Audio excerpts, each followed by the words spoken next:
From the Bay Area's local news station, we begin now with breaking news.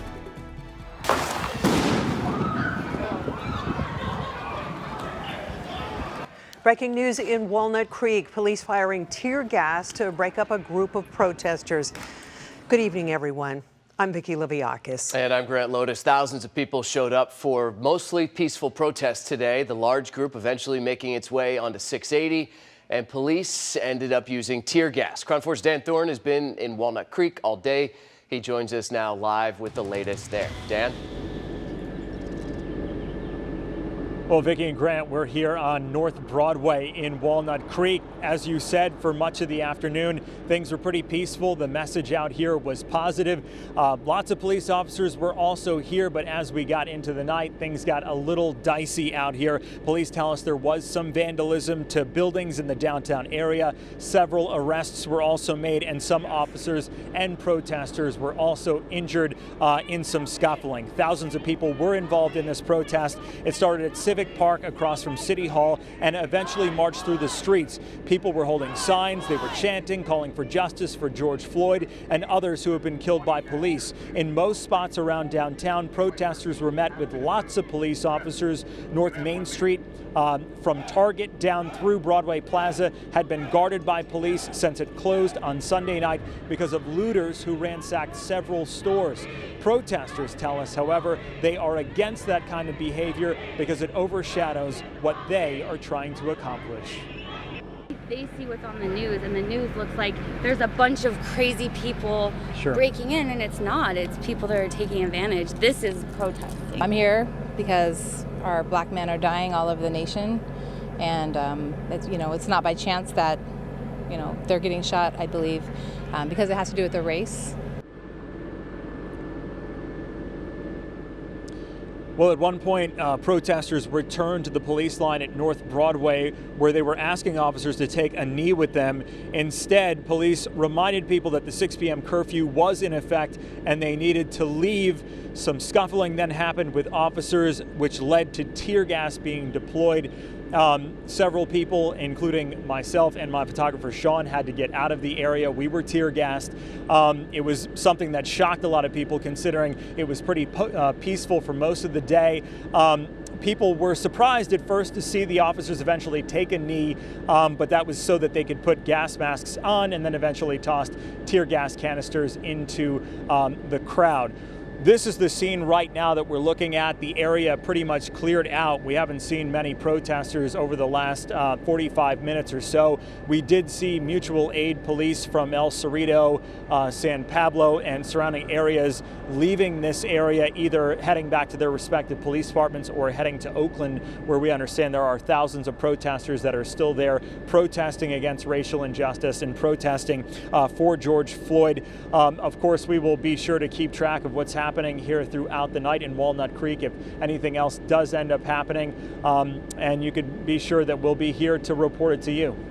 So Dan, there's a 6 o'clock curfew tonight in Walnut Creek. How did that happen once 6 o'clock struck, and is that what led to the confrontations? What turned it from peaceful to non, and the tear gas? Is it the police were trying to clear people out to go home and they didn't want to do that? What happened? Right, that was what we observed, was that it was a smaller group of people that eventually came to what was a police line right behind us there at that intersection of North Broadway and Civic Drive. Police told people they had to disperse. It was already past 6 o'clock at this point. Officers were telling people, here's your 5-minute window. We need you to leave this area. People refused to disperse. Officers then went forward on them, telling people to back up, telling people to get out of the area. I mean, even at points where us as reporters, we were being told by police officers that we had to get out of the area, but we were trying to document what was happening here, but they wanted us to get out of the area. Our live truck at one point eventually getting stuck sort of in the fray, but eventually we got everything back here. But yeah, that's what ended up happening. With protesters eventually getting into the face of some police officers and police officers eventually scuffling and then there you have it. Tear gas ends up getting tossed into the crowd. Yeah, Dan, it seems relatively quiet now, but of course we've been seeing all over cities across the country, really the mayhem begins after dark. Are you being warned that there might be another outbreak? We haven't been really seeing much in terms of police officers really doing much other than having some of these roadblock signs that are set up here in this area. We'd have to go over to North Main Street to see if there's more of a police presence that's there. The big understanding that we have is, as you mentioned, when the night goes down, when the night falls here in Walnut Creek, people are concerned that there would be more damage that would happen to the Broadway Plaza area. I'm sure police are going to be monitoring the situation. Roads continue to be closed off in this area. So if people do come through, they will be probably met with police officers. All right, it seems like people have gone home. Dan Thorne live for us tonight in Walnut Creek. Stay safe and thank you for that. Dan alluded to this because there is another protest. It's happening right now in Oakland. And it's a large one. It's been very peaceful up until now. Oakland under curfew at the moment. This afternoon, you're looking at video from earlier today. A couple thousand people gathered outside of Oakland Technical High School. Many students were in the crowd. As you can see there, a very young group. The group then walked to the area around City Hall. In addition to signs, protesters there are also wearing face masks to prevent the further spread of COVID-19. If a city or state refuses to take the actions that are necessary to defend the life and property of their residents, then I will deploy the United States military and quickly solve the problem for them. And then this was the scene in Washington, D.C. earlier tonight, while President Trump addressed the nationwide protests, which are calling for justice for George Floyd. Police here firing tear gas at peaceful protesters as the president told the nation he supports peaceful demonstrations but condemns the acts of violence. And while those protesters were being cleared out, President Trump finished up his statement but refused to take questions from reporters. The reason those peaceful protesters were removed from Lafayette Park right near the White House is because right after the president made his remarks, he made a short walk to St. John's Episcopal Church for a photo opportunity. He held a Bible up right in front of the church, posed for the cameras. American presidents have used St. John's Church for more than 200 years as their own. It's known as the President's Church. Last night, though, part of that church was set on fire after the president's visit to the church. Tonight, the bishop of Episcopal Diocese in Washington said she was outraged by his move. Let me be clear. The president just used a Bible, the most sacred text of the Judeo-Christian tradition, and one of the churches of my diocese, without permission, as a backdrop for a message antithetical to the teachings of Jesus and everything that our churches stand for. And to do so, as you just said, he sanctioned the use of tear gas by police officers in riot gear to clear the church yard. I am outraged. Bishop said she didn't know that he was going to come, also noted that he didn't say a prayer. Went on to criticize the president for also failing to acknowledge the agony that the country is experiencing when he made his remarks, especially agony in communities of color.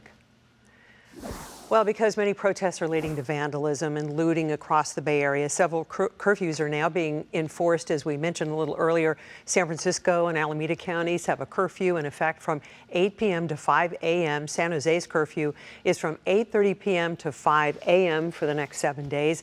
Santa Clara has the same curfew, and it will continue indefinitely. In San Leandro, a curfew is in effect from 6 p.m. to 5 a.m. through June 8th. In the East Bay, Danville, a curfew is in effect from 10 p.m. until 5 a.m. until further notice. Walnut Creek, as we showed you at the top of the show, from 6 p.m. now until 5 a.m. for the next week. Pleasant Hill has a curfew for commercial areas from 7 p.m. until 5:30 a.m. until further notice. And Hayward will have a nightly curfew from 8 p.m. through 5 a.m. until June 8th. Those curfews don't apply to first responders, to law enforcement, or people seeking emergency medical services. It also doesn't apply to essential city employees, credentialed media, and the homeless. We have all of this information on our website, KRON4.com. San Francisco was one of the first cities in the Bay Area to institute a curfew. Law enforcement officers said today it made a huge difference last night in terms of reducing the violence and the vandalism and the looting that we saw Saturday night. KRON4's Dan Kerman has more from Union Square. Monday afternoon, much of Union Square and nearby Market Street was boarded up, though there were still a few stores that were getting protection in place. Barricades blocked off some streets leading into the square, and multiple teams of heavily armed law enforcement officers were scattered across the area. For the people that want to express themselves, we welcome you to San Francisco. But we need you to do it peacefully. At an online news conference Monday morning, San Francisco Police Chief Bill Scott said his department will not tolerate the type of violence, vandalism, and looting the city saw Saturday as peaceful protests turned criminal. We were overwhelmed. He said thanks to the mayor's curfew and 208 additional officers from across the state, Sunday night was much better, but by no means crime-free. In all, 87 people were arrested for violating the curfew. Among those people, we recovered a loaded firearm. We recovered a backpack full of fireworks and explosives. And we recovered other items that I believe were there for the sole purpose of being used as either weapons or being used to vandalize and destroy property. Chief Scott says those additional officers are still in place, as is the curfew, and he encouraged people to pay attention to it. We need the public to do the right thing, stay inside, please abide by the curfew order so we can get back to normal, so our mayor can make the decision to lift the restrictions when we have order in our city, when businesses can enjoy their livelihood and conducting their business without having to board up their windows.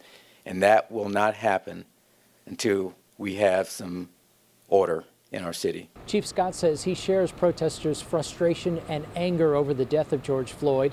He says law enforcement must do better, and he's committed to change.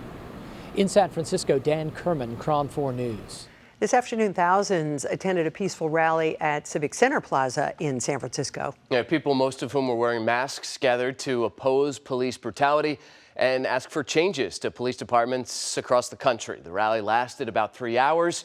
There were a lot of speakers, including Mayor London Breed and actor Jamie Foxx. Both expressed their frustrations and said they need to see change. I am angry. I am hurt. I am frustrated. I am sick and tired of being sick and tired. I don't want to see one more black man die at the hands of law enforcement. That's what this movement is about. Not one more. Not one more. And we have to make sure that once this is done, is that we have to try to make change occur when it comes to police brutality. And what I'm saying is that there has to be a deterrent. If that man can be handcuffed and that man can sit on that man's neck for that long and feel comfortable about it, that means that he's not afraid of what's going to happen. We have to change the language. They have to be worried that I could go to jail for this. Every speaker at the protest today had a similar message. They want people to continue protesting, but do it peacefully, and they're discouraging violence at all levels. Coming up, investigators in San Mateo County are trying to find out if a jewelry store break-in is connected to recent protests, how business owners in San Carlos are responding after being robbed. And San Leandro was hit hard by looting after protests yesterday, the areas that were set on fire last night.